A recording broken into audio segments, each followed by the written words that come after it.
नमस्कार, माझे नाव मधू आहे. माझ्या लहान बहिणीचे नाव मीता आहे. मीता माझ्यापेक्षा 2 वर्षांनी लहान आहे. आम्हा दोघी बहिणींमध्ये खूप प्रेम आहे.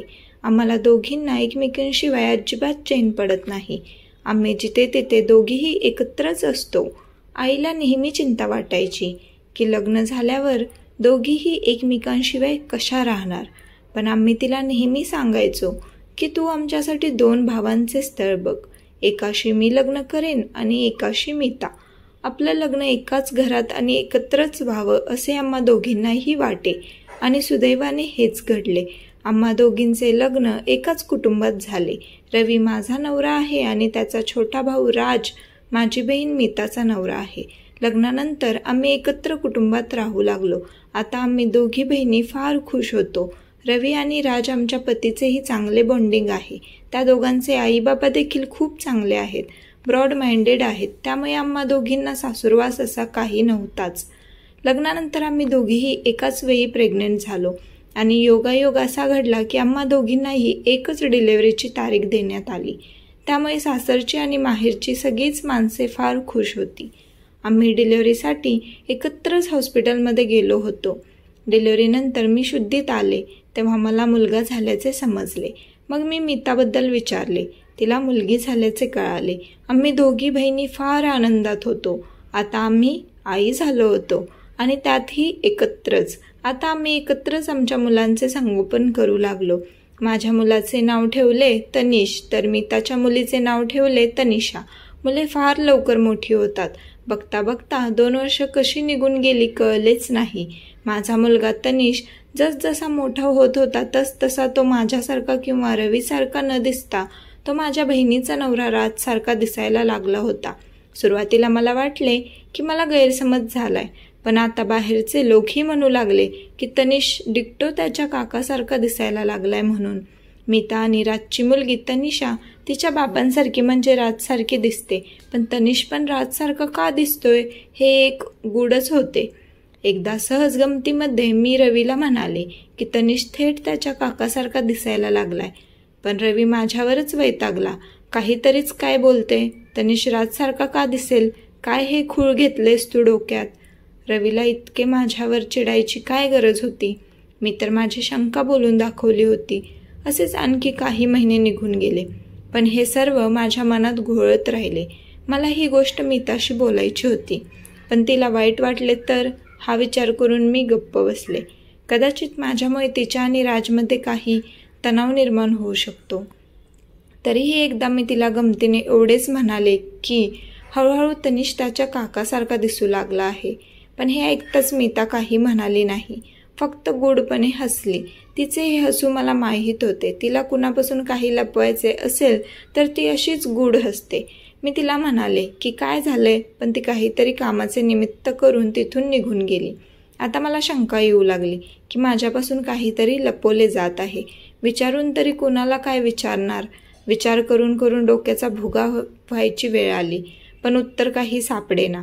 शेवटी वैतागाने कोणाला काही न सांगता तनिषला घेऊन माझ्या माहेरी निघून गेले. मला अचानक माहेरी आलेले पाहून आई बाबांना आश्चर्य वाटले. आई म्हणाली, काय झाले मधू, तू अशी अचानक एकटीच माहेरी आलीस? काय झाले, सासरी काही प्रॉब्लेम झाला का? मी माझ्या आईला सांगितले. आई, मला काय होत आहे ते माहीत नाही. विचार करून करून मी वेडी झाले आहे. मी काही कदाचित चुकीचा विचार करत असेन, पण मला काही सुचत नाहीये. मी काही दिवस इथेच राहते, कदाचित माझे मन शांत होईल.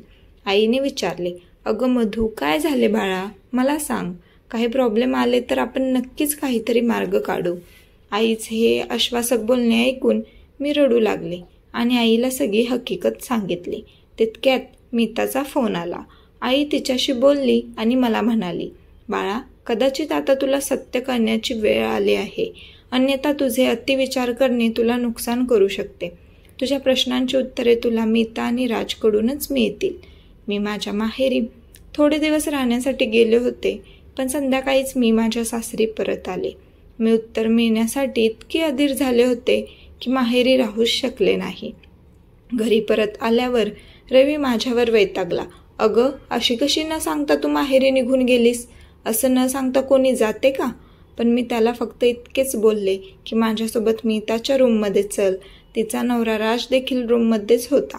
पण मला आणि रवीला पाहून त्यांना आश्चर्य वाटले नाही. जणू दोघे माझीच वाट बघत होते.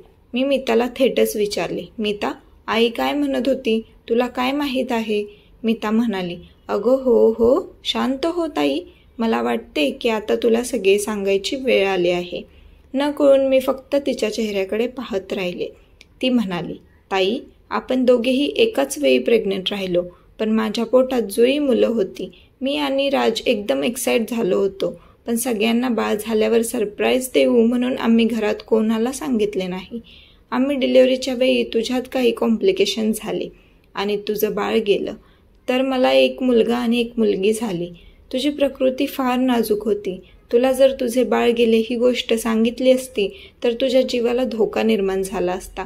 आम्ही विचार केला की तसाही आम्हाला जुळी बाळ झाले आहेत. एक बाळ मावशीकडे वाढले काय किंवा आईकडे वाढले काय, राहणार तर एकाच घरात ना. म्हणून मी आणि राजने आमचा मुलगा तुझ्या ओटीत टाकला. तनिष माझा आणि राजचा मुलगा आहे. ही गोष्ट फक्त तुला सोडून सासरे आणि माहेरी सगळ्यांना माहीत आहे. रवी भाऊजींना देखील तुला आनंदी पाहायचे होते म्हणून तेही गप्प राहिले. मीताने एका दमात मला सगळे सांगून टाकले. हे सारे ऐकून क्षणभर मी सुन्नत झाले. दुसऱ्या क्षणी मी जाऊन मीताला मिठी मारली आणि रडू लागले. मितू, किती मोठं मन आहे ग तुझं आणि राजभाऊजींचं. तुम्ही तुमच्या पोटाच्या गोळ्याला एका क्षणाचाही विचार न करता माझ्या पदरात टाकलं. तुझ्या जागी मी असते तर कदाचित मी असे करू शकले नसते. असा परिवार आणि इतके सुपा एवढे काळीज असणारी बहीण मिळाली तर अजून काय पाहिजे आयुष्यात.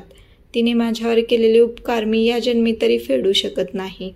तनिष आता माझा मुलगा आहे आणि त्याला आयुष्यभर भरभरून प्रेम देण्याचा प्रयत्न करेन. धन्यवाद.